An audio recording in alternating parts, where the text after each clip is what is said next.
A continuación, vamos a resolver el problema número 3 del práctico número 3. El mismo nos dice, proponga un diagrama de márgenes de fase y de ganancia para un oscilador que genera una señal o una tensión senoidal de 12 MHz. ¿Cómo sería el diagrama si el circuito se comportara como un amplificador? Bien, lo primero que vamos a ver es a qué se refiere con margen de ganancia y margen de fase. Ambos márgenes se pueden representar sobre un diagrama de Bode, donde yo voy a ver tanto el módulo de una ganancia en función de la frecuencia, como la fase de la ganancia en función de la frecuencia. Lo primero que vamos a ver, o vamos a graficar, es la fase, una fase a modo de ejemplo. Y uno de los puntos importantes, o el punto más importante que vamos a tener sobre esta fase, es el punto en donde su fase vale menos pi o menos 180 grados. ¿Por qué es tan importante este punto? Porque cuando la ganancia de lazo posee un desfasaje de menos pi, sumada a la inversión que genera el amplificador A, esto nos va a generar un desfasaje de 360 grados, lo cual es una de las condiciones del criterio Barkhausen para tener una oscilación autosostenida.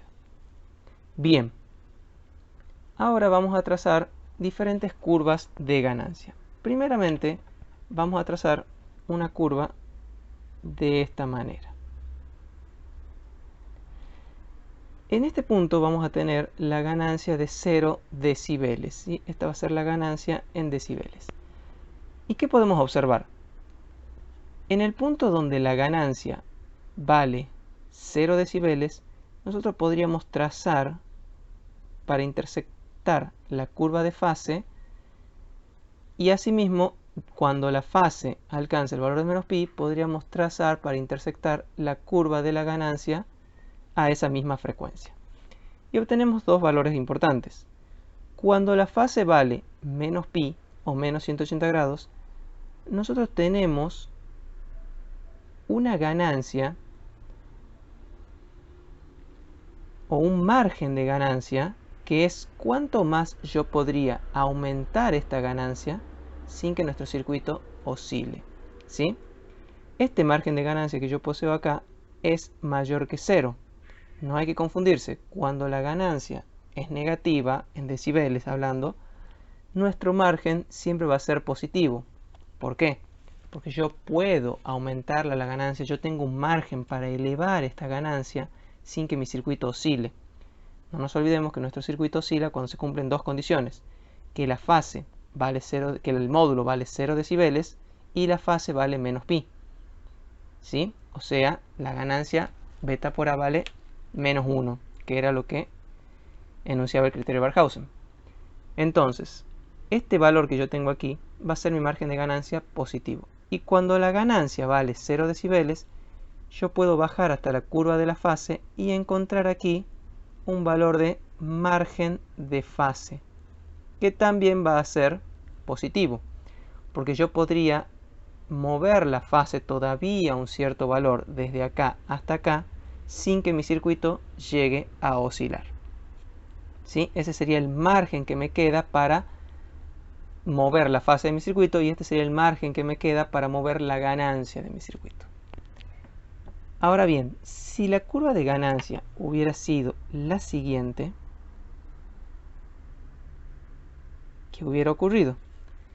En este caso en azul, fíjense que tanto la fase como la ganancia valen menos pi y 0 respectivamente a la misma frecuencia. En este punto mi margen de ganancia sería igual a 0. Y asimismo mi margen de fase sería igual a 0. Esta gráfica en azul sería la gráfica de un oscilador estable, ¿sí? Y me refiero por estable a un oscilador que no satura y que oscila con una señal senoidal constante. La gráfica en verde que habíamos obtenido anteriormente era la de un amplificador.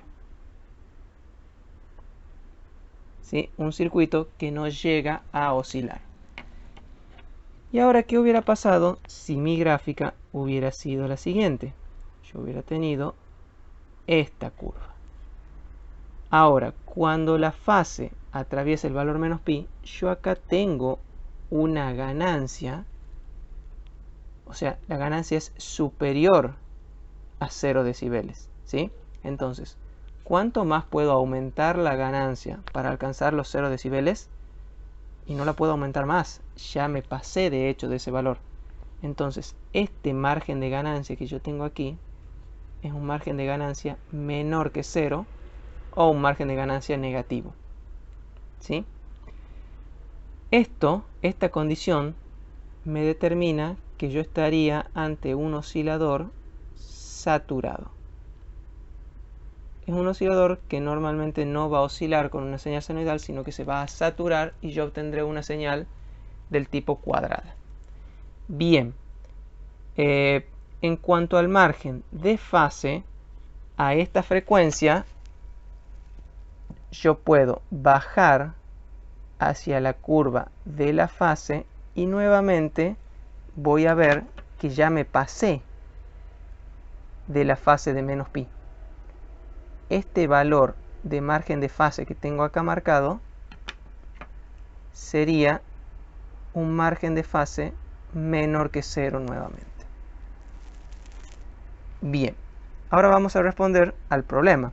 Propongo un diagrama de márgenes de fase y ganancia para un oscilador que genera una tensión senoidal de 12 MHz. Bueno, la gráfica debería ser como la gráfica en azul, donde a la misma frecuencia la ganancia vale 0 decibeles y la fase vale menos pi. La particularidad es que esta frecuencia que yo tengo acá debería ser de 12 MHz. De esa manera, esta frecuencia también debería ser de 12 MHz. De esa manera, mi oscilador estará oscilando a la frecuencia de 12 MHz, que es la frecuencia a la que coinciden el punto de desfasaje menos pi y ganancia 0 decibeles. ¿Cómo sería el diagrama si el circuito se comportara como un amplificador? Bueno, si el circuito fuera un amplificador, yo debería tener la gráfica en verde. Como ya hemos visto, la gráfica en verde posee un margen de ganancia mayor que 0 y un margen de fase mayor que 0, por lo tanto, se comporta como un amplificador. Bien, a continuación vamos a ver un problemita más que me pide que diseñe un sintetizador de frecuencias utilizando un PLL, ¿sí? El problema que pueden ver ahí. Diseño un sintetizador de frecuencias con PLL capaz de generar señales entre 88 y 108 MHz con saltos de 200 kHz, donde la primera señal a generar será 88 MHz. Utilice como señal de referencia un oscilador a cristal de 4 MHz. Bien, veamos qué es un PLL. Primero que nada, nosotros ya hemos visto, ya hemos estudiado diferentes tipos de osciladores. Los osciladores por resonancia, que se dividían en Colpitts, Clapp y Hartley, tenían una desventaja. Su frecuencia no era muy estable. Son muy susceptibles a variaciones de temperatura, variaciones en el valor de sus componentes, pero me permiten la flexibilidad de poder elegir la frecuencia a gusto. Yo puedo elegir un oscilador, por decir algo, de 88,4 MHz, 88,8 MHz, 90,2 MHz, sin mayor problema. Yo puedo sintonizar el oscilador para que oscile exactamente a esa frecuencia. Pero su frecuencia va a ser susceptible a variaciones, como lo dije recién. Por otro lado, teníamos los osciladores a cristal. Los osciladores a cristal nos permitían una frecuencia mucho más estable, pero yo no puedo elegir el valor de la frecuencia con tanta libertad. ¿Por qué? Porque los cristales ya vienen cortados para determinadas frecuencias. Yo puedo ir a comprar un cristal de, por ejemplo, como dice el enunciado, 4 MHz. Y el oscilador que yo fabrique con ese cristal siempre va a oscilar a 4 MHz. ¿Cuál es la ventaja del oscilador a cristal? su estabilidad. Los cristales tienen estabilidad muy superior que se miden en partes por millón. Entonces, un oscilador a cristal siempre va a mantener su frecuencia estable, o por lo menos mucho más estable que un oscilador que trabaje por resonancia. El PLL vendría a ser un circuito que va a intentar unificar ambos osciladores para obtener lo mejor de cada uno de ellos. Va a utilizar como referencia un oscilador a cristal. Su estabilidad, como ya hemos dicho, es sumamente alta. Y luego tendrá una serie de bloques que son el detector de fase, un filtro pasabajo y a continuación un VCO. Este VCO es un oscilador controlado por tensión. ¿Qué significa esto? Que en función de la tensión que yo inyecte en su entrada, su frecuencia de salida va a variar. De esta manera, si yo inyecto una tensión más grande en su entrada, yo voy a tener una frecuencia de salida más grande, y si inyecto una tensión más pequeña, tendré una frecuencia de salida más pequeña. Bien, y por último, vamos a tener una realimentación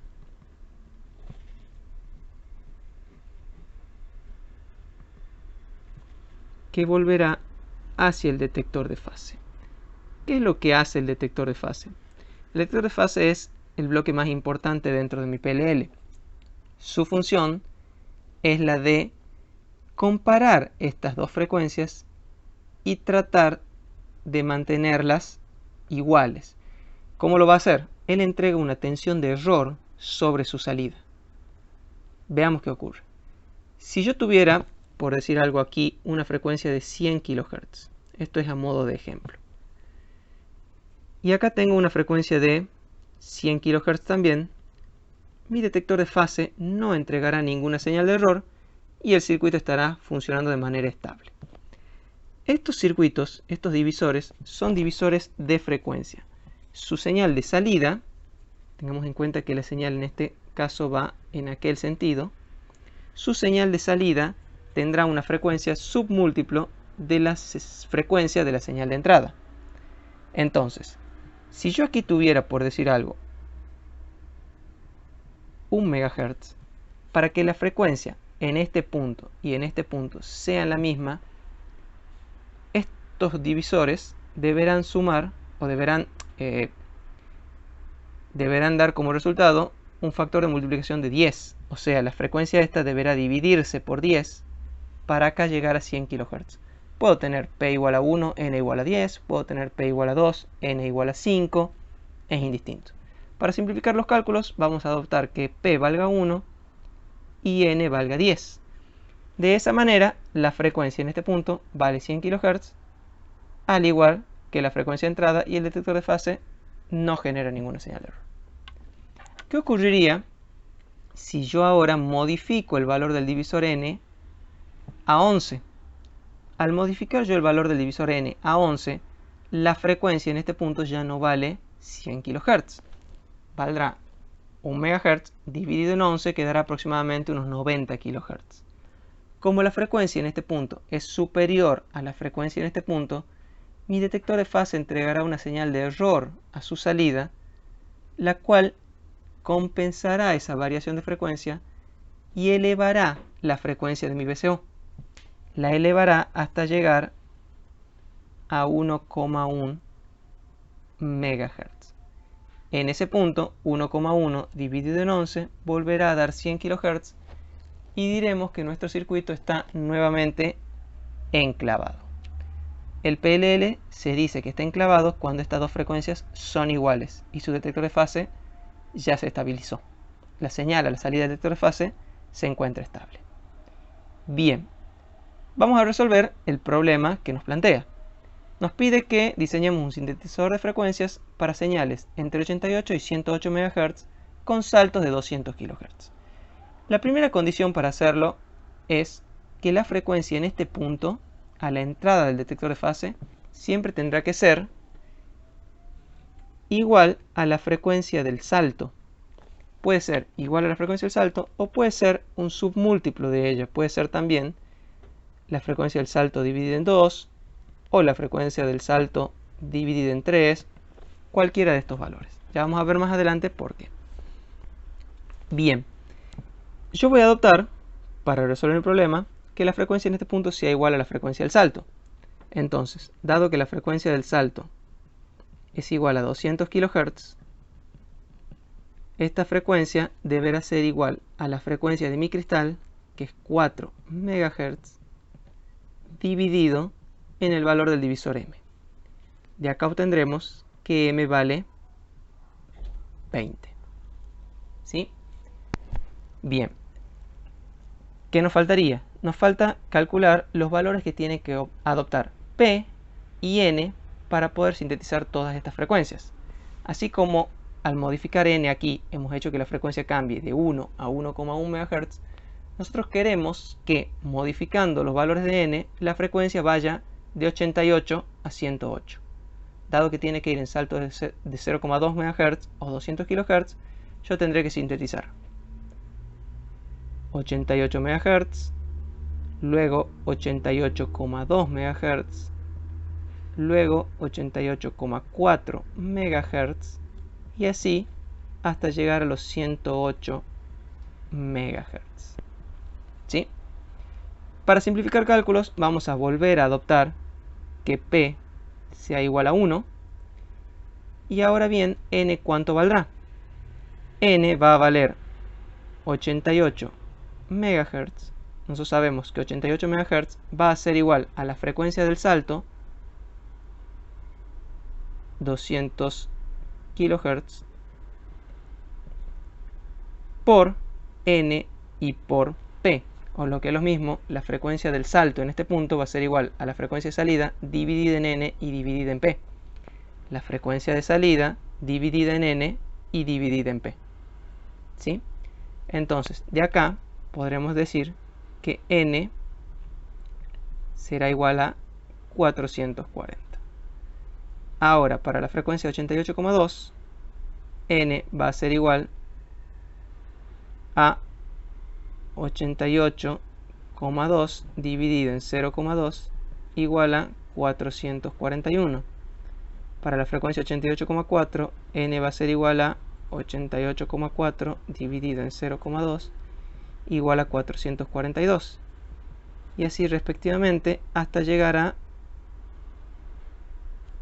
esto sería un N1, N2, N3 y así hasta llegar hasta un NN igual a 108 MHz dividido en 0,2 igual a 540. Entonces, ¿cómo sería la respuesta de mi problema? Para poder generar este sintetizador de frecuencias solicitado, yo deberé utilizar un cristal de 4 MHz que me dio el enunciado y utilizar un M igual a 20, P igual a 1 y un N que tendrá que ir desde 440 hasta 540 en saltos de 1. Por lo general, los multiplicadores en cualquier PLL comercial que ustedes puedan comprar o en cualquier divisor alcanzan valores muy altos, pueden ser de 0 a 1024, a 2048 o incluso valores superiores. Así que estos valores de 440 a 540 que tenemos acá son bastante comprensibles.